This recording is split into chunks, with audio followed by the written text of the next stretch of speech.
Hello, hello. How are you all? Just checking out, make sure I am going live right now. Just the usual. If you are joining me, just let me know where you're coming from. Say hello. I love when people get on and just say hi and interact with my lives. So I wanted to jump on because something that I have known in the back of my mind, this is how my clients feel about talking about inclusion or talking about specific things around inclusion and diversity. It is this cycle that they feel, and it's an never-ending loop that they get stuck in. And I want to specifically talk about that particular cycle or loop. So I am going to share a slide with you now. If you give me one moment, if you can see that one, let's have a look to see if you can see that now, that slide. And I have frozen, which is not very good, but I believe you can see that slide now.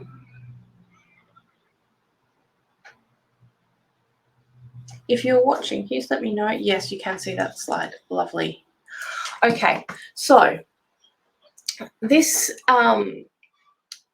particular slide, so I'm talking about the cycle of inclusive inaction.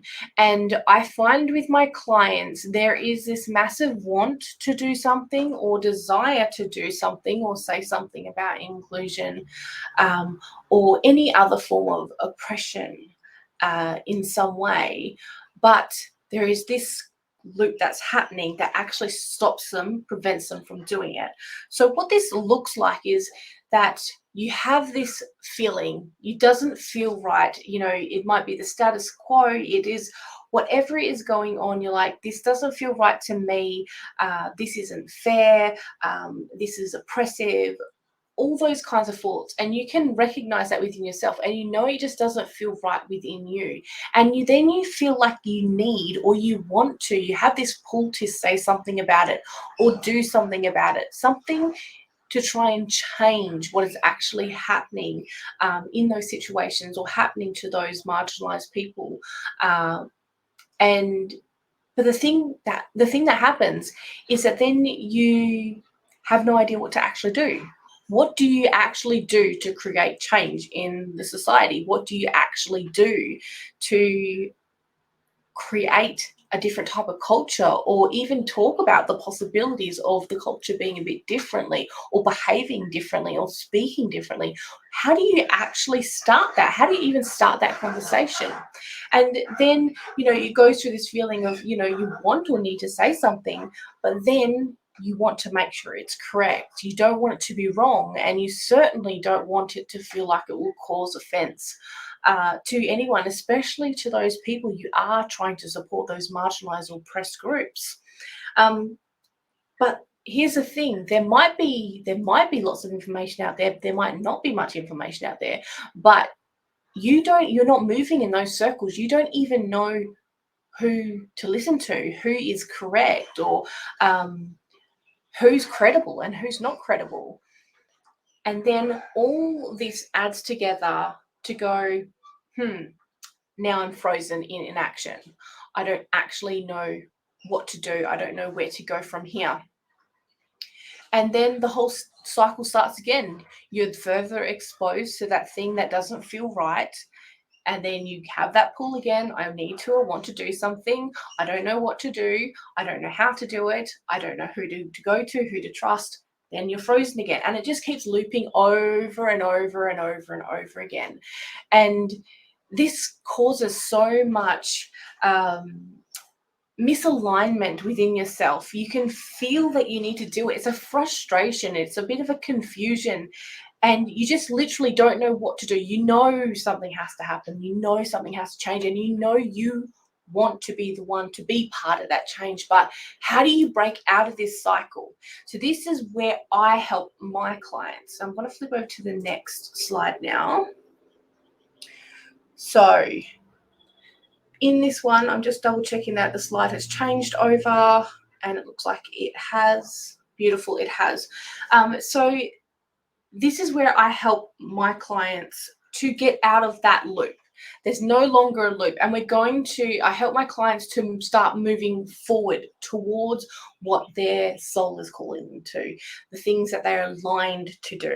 And this is creating a new soul aligned pattern of inclusive action. And I specifically work with businesses. So I help businesses identify what doesn't feel aligned, identify what is that vision for what they do want to be experiencing or seeing in the world.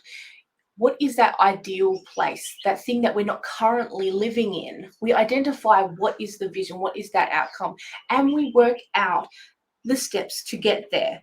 But not only that, we also help work out lots of other little bits and pieces, but I'll go through it a little bit further after I talk through this. So if we can break out of that loop of inclusive inaction and work into that space where you can move forward, taking those, even if it's a little steps of action forward, to moving towards that world that you do actually want to be part of, that world that you do want to be creating and being part of the change that you want to see in the world. So once we break out of that cycle, what it leads to is knowing exactly what aligned actions to take are. And I'm talking about aligned actions in terms of aligned with your value systems, aligned with what you're feeling called to do, aligned with who you are as a person and your personal experiences, aligned with how you identify, aligned with the things that are important to you. This isn't a cookie cutter thing. This is so unbelievably bespoke and so unbelievably complex in terms of when you're taking inclusive action for yourself as a person, but also through your business. Every aspect of you and your business is considered in this, and it forms part of it. And we have a unique, I guess, blueprint or a unique fingerprint of the way we show up inclusively in the world, because we bring to it our own gifts, our own identity, our own understanding of things, our own ways that we share things into the world and express ourselves into the world. All this comes into it. Also, when I work with my clients, it's based in innovative, high frequency energy that actually feels good. It's not based in that energy that feels like, oh, I feel guilt around this thing that is happening, or I feel shame, or I'm angry about this stuff. Yes, we can feel those emotions. Those emotions are beautiful emotions worth honoring, but when we sit in those emotions, they do not help us to create the things we want to be creating. Because when we need to create those future spaces, those inclusive spaces, we can't be sitting in those low frequency energies, because that energy then multiplies into those spaces.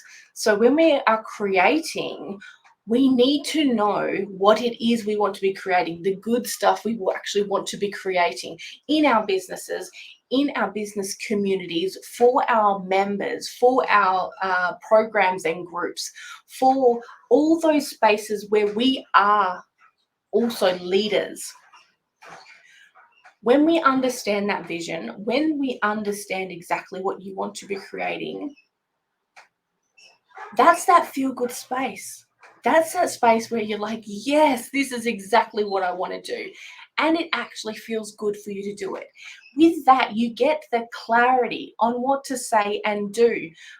When you work with me, like I said, we work through your identity, we work through your heritage, we work through what's important to you, what you're drawn to do, your skills. We work through all of those things, and then you have that clarity of exactly how you can show up as that inclusive leader, not only as an individual, but as a business. You become a thought leader on inclusion in your field, which adds that level of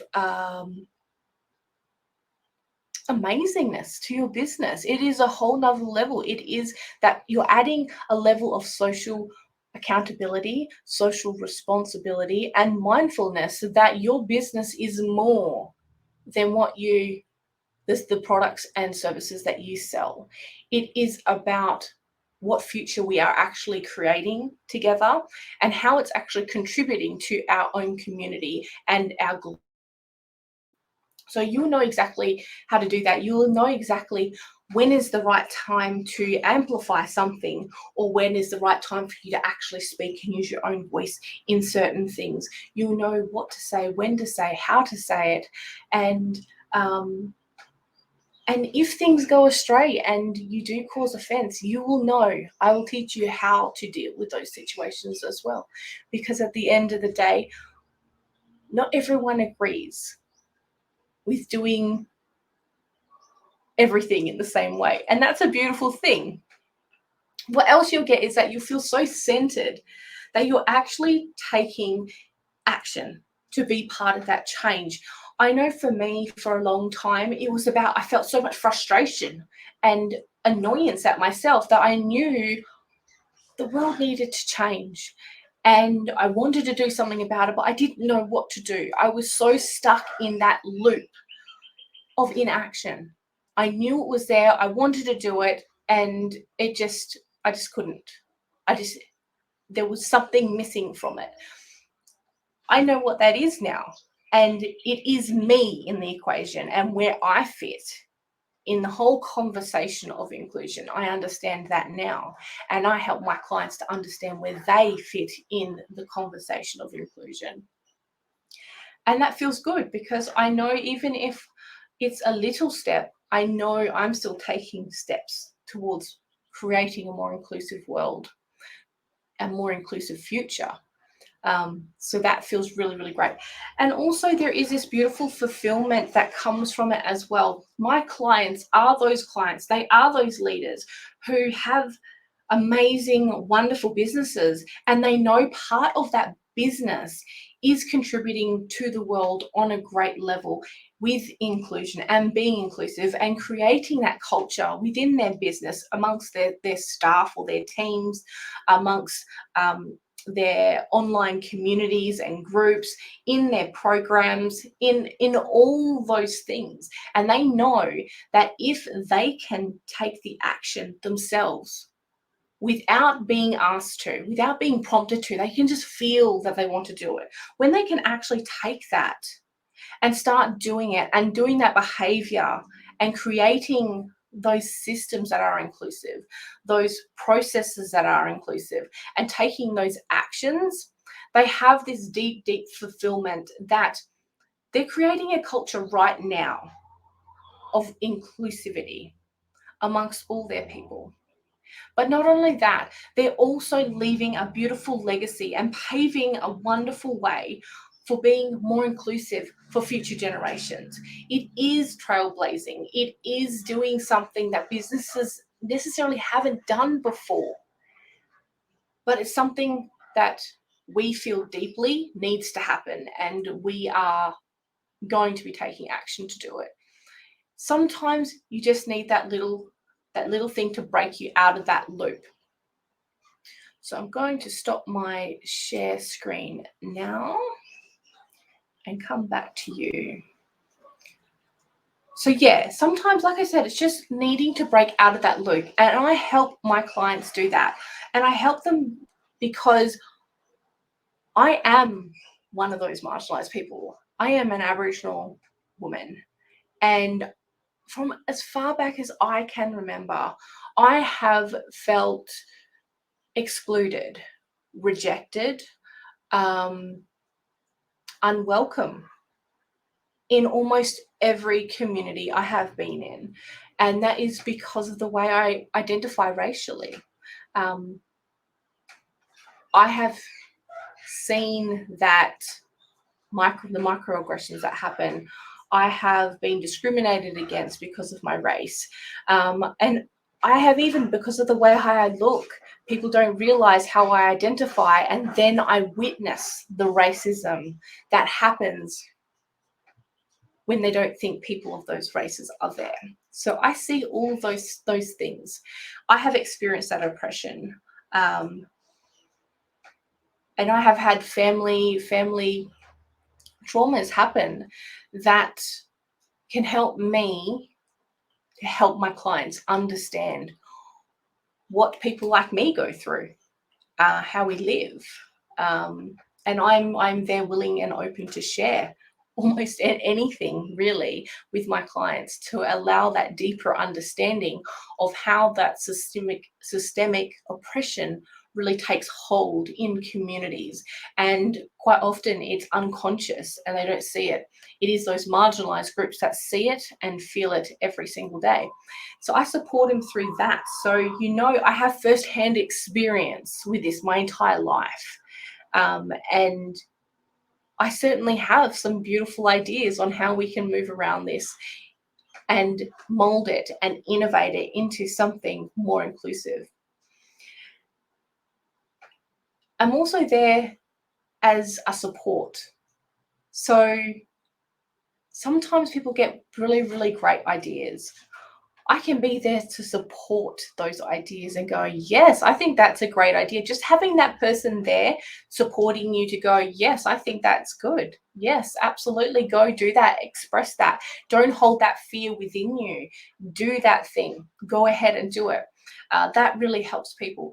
Also, my coaching ability. I am a great coach. I am a really great coach. I can bring out what is deep in your soul, what you want to be expressing. I can bring out those beautiful parts of you that you didn't even realize you had and understand why this is important to you and where in these conversations you feel you need to be, the things you need to be saying, understanding why it's important, why those little bits and pieces, why sexism is not okay with you? Why is genderism not okay with you? Why is racism not okay with you? We actually come down to find out why and how you can use that to actually create change, to create and have influence in spaces where we can make some of those changes. We can innovate it in a way that is really beautiful. And we have a beautiful community of support because really what I'm looking to do is actually building a global team. And when more and more people come onto that team, I know that whenever they take inclusive action, whenever they decide that they're going to change their behavior in some way to be more inclusive or add a business process or system to whatever they have, it's going to ripple out. And it's absolutely together we are going to change that world and create it into a more inclusive one. So that is kind of what I do. I wanted to share that loop of inaction because that is where we can get so stuck. It is so frustrating to be in that loop. And we do punish ourselves because we can feel that call to do something, but it's just not knowing what to do and having the fear of, is this okay for me to do? Is it appropriate for me to do or say? Once we can break out of that loop and start moving forward and taking one little step at a time, that is huge. That really, really is huge. And that is going to be something that changes the landscape of our whole culture. So I hope that understanding that cycle has been informative to you, and maybe you can recognize yourself in that particular loop. I certainly was in that loop for years and years and years. So I really do understand the catch-22 of the whole loop itself, the whole cycle. If you are interested or you'd like to hear about how you can work with me a bit further, please get in contact with me. I do have two ways you can, and they are my one-on-one programs, and also I have a awesome membership which runs on a 4-week cycle, where the cycle is about listening and learning. I do my coaching with group sessions with you. I do a week of strategic action, so inclusive action every day for a week, and we have sessions for uncovering some of that unconscious biases that might be hiding away in you and really addressing them, and choosing whether you want to keep them, release them, reframe them, what do you want to do with them. And then we have co-working sessions where you can actually sit with us. We can all work together on creating more inclusive businesses and implementing those processes or strategies or content, whatever you want to do. So if that sounds interesting to you, get in contact with me. I send you so much love, and bye for now.